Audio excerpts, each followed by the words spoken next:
bits are these wonderful components that snap together that make things happen.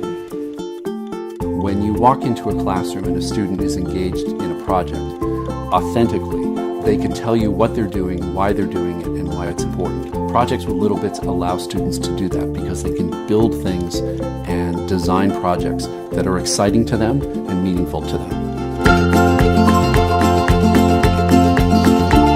Working with littleBits, you automatically have a STEAM curriculum. What can you design and make that'll help or solve a problem? Before it was, I can draw that, I can imagine that, but now it's, I can actually make it. Even their vocabulary has changed. They talk about my prototype, third graders talk about, I wasn't talking about prototypes in third grade. littleBits work well with library drop-in programs because they don't require a lot of teaching. It's really just explain the colors, show them how they snap together, and then let them start creating.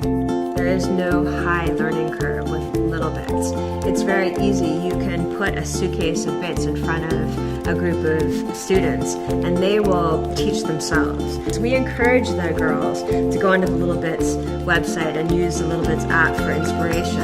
But ultimately, it runs itself. It's plug and play.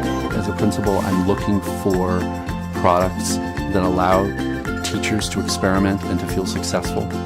One of the challenges with STEM learning is engineering is usually a topic that teachers have not had a lot of training in. So to have a product where the teachers can learn alongside the children is also very powerful. littleBits help children discover that they're scientists, they're inventors, they're problem solvers, they're artists, and that they're capable of a lot more than they thought.